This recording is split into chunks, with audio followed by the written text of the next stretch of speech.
Bienvenue sur Leadershift, le podcast qui fait bouger votre leadership. Bonjour, c'est Vincent, bienvenue sur un nouvel épisode de Leadershift. Aujourd'hui, nous terminons notre petite série Room to Think avec un chapitre 3, Complexité. Nous n'envoyons pas une fusée sur la Lune, nous éduquons un enfant. Dans des situations simples, la marche à suivre est claire. 1. Appréhender la situation. 2. Identifier la bonne recette. 3. L'appliquer. 4. Recommencer. Notre vie est remplie de ces recettes toutes faites qui nous permettent d'aller plus vite. Notons que les actions et leurs séquences sont prédéterminées. C'est le meilleur moyen de gagner en efficience. Par exemple, l'armée ou la police parlent de décisions réservées. Dans tel cas, dans telle situation, j'utilise tel outil ou telle méthode. Dans une situation plus compliquée, comme par exemple lors d'un projet d'ingénierie, la recette n'existe souvent pas. Il faut donc analyser les données récoltées par le passé pour créer une nouvelle recette. L'envoi d'un humain sur la Lune correspond à cette situation. Voyons donc que ces deux premières manières de prendre des décisions se basent sur le fait que la situation a été appréhendée correctement. Les informations ont été récoltées et structurées d'une manière qui permette la prise de décision.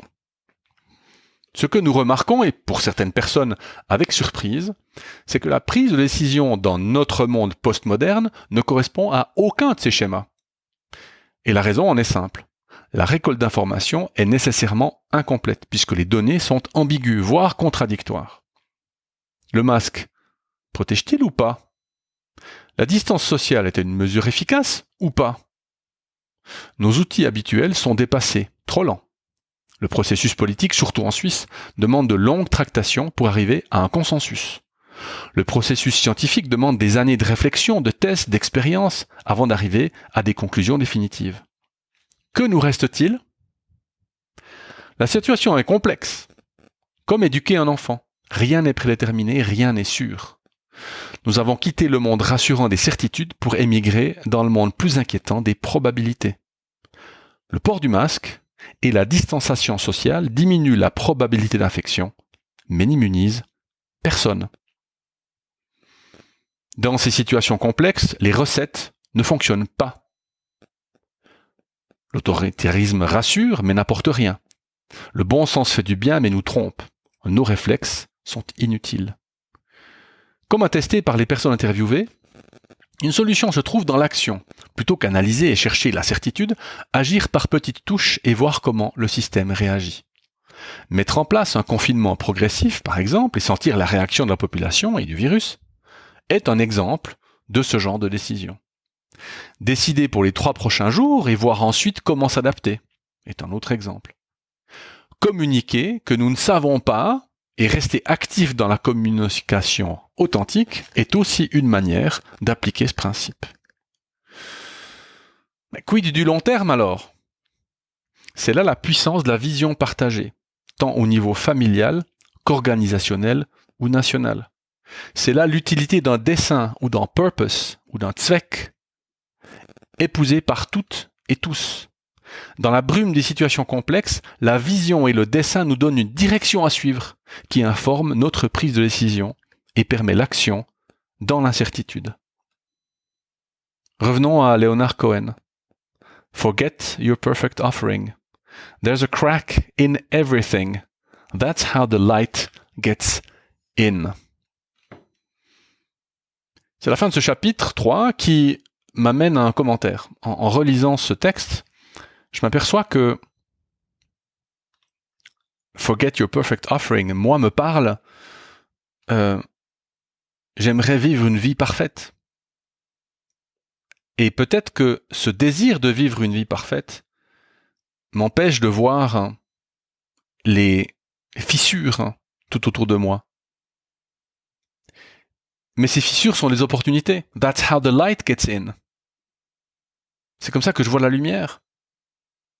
C'est comme ça que je vois les opportunités ou les chances de faire autre chose ou de faire différemment ou de m'adapter. Et pour moi, cette pandémie est une leçon d'adaptation. On l'a vu lors des 2 derniers épisodes, on l'a vu lors de l'épisode 76, on en parle depuis longtemps dans ce podcast.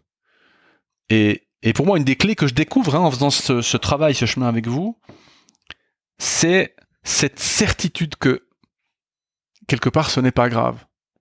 Dans le sens, oui, c'est grave pour la vie et la mort, pour l'écologie, pour l'économie, mais pour nous, personnellement, ce n'est pas grave.